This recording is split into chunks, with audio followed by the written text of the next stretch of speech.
No, they didn't. Yes, they did. For the second time in conference play, Xavier goes onions late. We'll get Steve Wolf's reaction. Plus, they recruited. I mean, the only goal really is to win national championships, to win Big Ten championships, and finally we had the opportunity. Ohio State is considered the underdog in the national championship, but coming up, Mike Daniels tells us why they have a better chance to win than most pundits think. Bearcats hoping to find their first winning streak in Wichita today. We'll ask Mo Egger why winning is so elusive for UC. From WCPO 9 Sports, this is Sports of All Sorts. What up? Welcome to Sports of All Sorts. I'm Reggie Wilson. It's NFL playoff weekend, but in Cincinnati, that doesn't mean much. One day, maybe it will. The Bengals haven't made the playoffs since 2016, and it's been 20 years since the last time they won one of those games. I know you don't have to be reminded of the misery, so we'll move on. One Ohio team did make the playoffs this year, and we'll go in depth on the Buckeyes matchup against Alabama in the national championship in a bit. But we start with some hoops. Musketeers going for back-to-back wins, hosting Providence. Let's go to the second half. On the break, Zach Freemantle with the two-hand jam.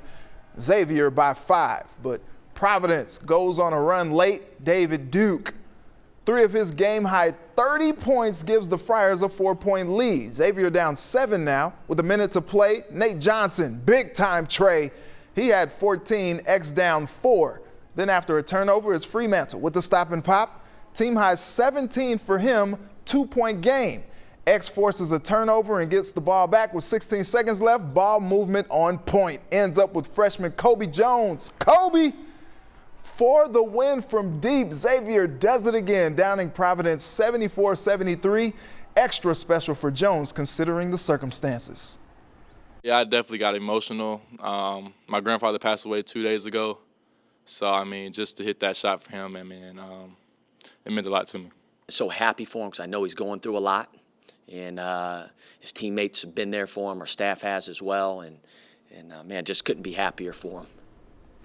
Wow, thinking of him and his family, my family is going through the same thing this week. All right, what a finish, though. Back with me to talk X's former Musketeer and CBS Sports college basketball analyst Steve Wolf. Steve, always great to talk hoops with you. I love talking hoops. Usually it's a Saturday hoop game, but today it was Saturday or Sunday hoop game, and get to watch do a Sports of All Sorts tonight. This is fun. So, Steve, how awesome was that game-winning shot? You know, I'll tell you, it was great. The whole sequence I thought was important in this year's basketball team. Travis Steele, I think, did an unbelievable job coaching that last minute and a half. Especially the last 35, 40 seconds, because what he decided to do was go with his defense and say, guys, we're down by 2 points. Let's stop them. We're not going to foul them. We can stop them. And they did a really good job in the half court and getting the ball back. And then when they got the ball back with, I think it was 12 seconds left or 16 seconds left, they brought the ball up court and they had great ball movement. And it really ought to tell this team that that's the way they are and how good they can be.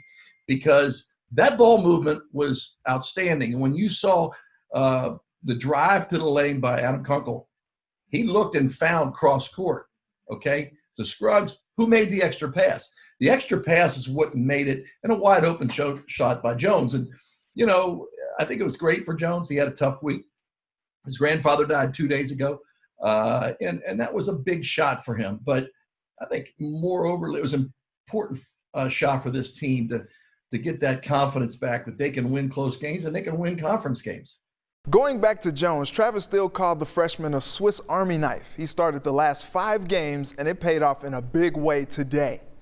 Well, for me, he was a bottle opener on that champagne because that last jump shot was straight through. And that's 2 games that they've won on buzzer beaters, and they're both conference games. So, you know, that does something for your psyche where you feel like you're never out of that game.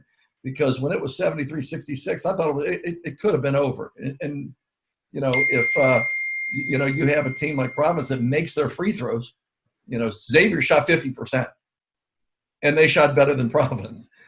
So Providence makes the free throws. It is a different game. All right, Steve, I'm going to address the elephant in the room. In the last 4 games, Xavier has shot 35% from the field, then 43%, 37%, and then today up to 48%. They went from scoring 70 to 90 plus points a game to 60s, and then today jumped back into the 70s. Got to find some consistency in their shooting to consistently win, right? Well, I sit where I sit for a reason. You know, I'm an analyst on television, okay? I'm not a coach, but what I saw a couple times when Scruggs took it straight to the basket and when he could have been dishing off. You have to make the open pass. You have to take the best available shot.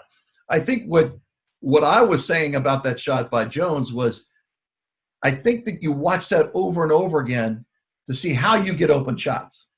You get open shots by making the extra pass. They don't win that game if they played the way they have during the full game. On that last possession, good ball movement, good dribble penetration, moving it around the horn. And I think too many times when you're shooting the ball well, everybody thinks, hey, it's because we're just great shooters. That could be the case, but even great shooters, if they're not open, aren't going to make the shots, 50% of the time. So I think what they have to look at the reason for the numbers going down. Get better shots. And you're still going to have games when you shoot 37%, but consistently, this is a good offensive shooting team. I like what I see. Do you feel like this team has what it takes to compete for a Big East title? Well, I think you look at the names on this team, the guys on this team, new guys. I think they do have a true leader in Scruggs. I mean, he didn't play, outstanding today, but he's a leader. I think what they're going to do is continue to grow. This is a tough time. You have games that you're prepared for, then they cancel. You have practice you're prepared for, and they cancel. The pandemic is a crazy thing. So the more time you spend off the court together in that little bubble is the way you're going to grow this team. And I think that I look at all the pieces of the puzzle. Everybody wants to complain about it. I mean, I'm a Xavier fan, but I'm also a realist. Xavier's not going to go undefeated every year. So when the fans are negative about Xavier, I'm like, wait a second. They're 10-2. I mean, this is a team that is halfway to playing in the NCAA tournament. They're arguably one of the better teams in the Big East. Big East is down a little bit this year. They can win this league. So what they have to do is just realize that game in and game out, they have to be consistent. They're not a team that can just roll the ball out and play. They have to play better defense. Today, they did not guard the three, although Duke was hot. You still got to extend a hand on him. You got to make sure that he doesn't get any easy chippies. The other thing I think is Fremantle's got to get in his groove again. Right now, last year there was other options. Now this year he's an option. He's the primary guy on the team that can score, especially in the post. It's a different role for him. So now he's got to accept that role. He's got to watch film, figure out when he's open. Sometimes he's not open. Just because you're close point-blank range of the basket, maybe it's not a great shot when you're double teamed. How do you kick back out of it? He had too many turnovers. He had 6 turnovers today. So is that something that's, oh, wow, we're going to scrap this? No, Fremantle's a guy. Steve, thanks again for taking the time. It's always a pleasure. Love talking to you. I got to say now it's on to watch a little football tomorrow night. I'm excited. Absolutely. The Bearcats finally broke through in 2021 to snap a 5-game losing streak. Sunday, they tried for a streak in the other direction. Coming up, why the Shockers ended a streak of their own against UC in Wichita. Bearcats trying for their first winning streak of the season on the road at Wichita State. Zach Harvey was in his bag today, 4 for 4 from 3.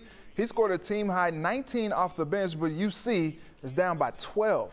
Keith Williams trying to do his part on the break with the putback jam. He had 14, Bearcats down 10. David DeJulius, he's been doing a lot of dishing. He added some scoring today, 12 points, 7 assists, but it's not enough. UC falls 82-76. Wichita State ends their 6-game losing streak to UC. We have an immaturity about us that is because we're young. But the second half is inexcusable. 52 points, 13 offensive rebounds, 28 points off 15 turnovers, and 34 free throw attempts. It's impossible to win that way.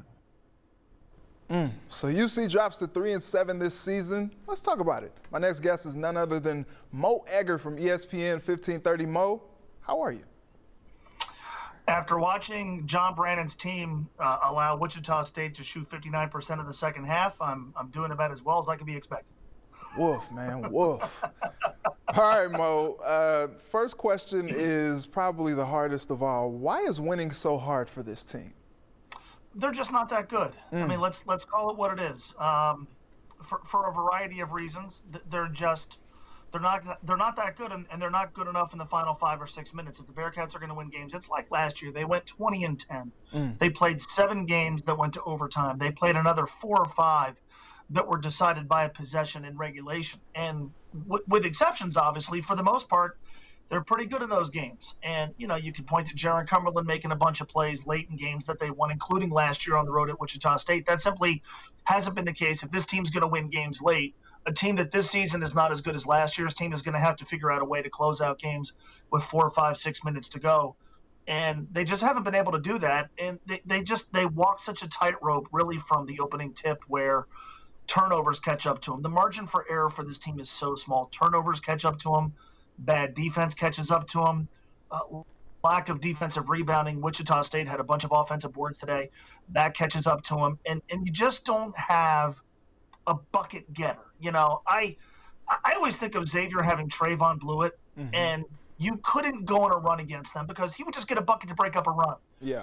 And I just don't know that Keith Williams is good enough for all of his talents, and he was great down the stretch against SMU. I just don't know that they have a bucket getter that can make up for whatever else it is that they're not doing. So consequently, teams go on runs. And then you compound the issues with the turnovers. They had a stretch in the second half when the game was there for the taking. I think David DeJulius and Keith Williams had 3 consecutive possessions where they accounted for turnovers. Those are 2 of your 3 most experienced players. That simply can't happen, especially when the margin for error for this team is as small as it is. Absolutely. All right, so we got about a minute and a half left. John Brannen has gone to small ball. Do you see that adjustment being the best chance the Bearcats have for wins as the season progresses? I do, and look, Chris Vogt gave him some good minutes today. He really did in the second half. I think he's best suited as a backup 5. Mamadou Diarra is a backup 5. To me, there's 2 things here. Number one, I just think they're more athletic, and they are. Chris Vogt, for all the things that he can do, and I think he's more skilled than some give him credit for being. For all the things that he can do, he's simply not athletic. He doesn't offer much rim protection, and he's not a great rebounder. I think Tari Eason can do all those things. I simply think offensively they flow a little bit better when they go small, and they also go young. And look, in a year that is, a lot of people have called it a transition season, you certainly have a hard time looking Keith Williams and Chris Vogt in the eye and saying, look, we're going to move on without you. Those guys are still going to be big parts of the team. Keith probably right now a little bit more so than Chris. But I think there's merit to getting some of these guys who are going to be part of your program moving forward as many minutes as possible. If that comes at the expense of more experienced players, I think that's something you have to do. But again, I think you saw it against SMU. They're better with the better athletes on the floor. You saw it against SMU. You saw it maybe to a different degree in stretches today, but unfortunately simply not enough. All right, we'll see how the rest of the season plays out for this team. It's tough to watch, Mo, but we appreciate you taking the time as always, Mo. We'll do it again soon. All right, Reggie, thank you. Thank you. All right, coming up, Ohio State is considered the underdog against Alabama tonight. Several underdogs in the Buckeyes program are Cincinnati area guys. The bonds that bring them together, just ahead on SOAS. Welcome back. Justin Fields and Trey Sermon are the headliners for the Buckeyes ahead of Monday's championship against Alabama. Some of the names you may not know are part of the story too. Keenan Singleton has the story on some local athletes with eyes on a national title. It's hard to make a splash at Ohio State. And that's a green Gatorade upside the face of Ryan Day. Even the best can look like average Joes. Trayvon Wilburn had the juice at the Sugar Bowl. The Mount Healthy linebacker got some rare airtime after Ohio State iced the win over Clemson. It's been quite a run for him and 4 other Cincinnati area Buckeye walk-ons. They don't have scholarships. That doesn't mean they don't have game. But when you come in with a lot of people from your city, it's like, well, we got better players than y'all because we already outnumbered y'all here. Besides Wilburn, there's fellow linebacker Ryan Batch from Loveland, former Mason defensive tackle Zaid Hamden, ex-CHCA quarterback Danny Vinansky, and special teams standout Xavier Johnson of Summit Country Day. We're kind of a rugged bunch. That's what I'm most proud of with all the guys from Cincinnati. We some hard dudes, man. Like, we come in every day with that mentality to work hard and always go at it. Columbus is less than 2 hours away from Hamden's hometown, but it was a whole new world when all 5 joined the program back in 2018. Nobody knows your name. Even your position coach might not know your name. And so you're just out there running around. It's not for the weak, mentally and physically. Playing time is sparse on Saturdays as Johnson is the only regular starter of the 5, but there are no tackling dummies. Both Batch and Hamden were Big Ten Distinguished Scholars, earning GPAs over 3.7. That's one of the ways you can get noticed to be on the field.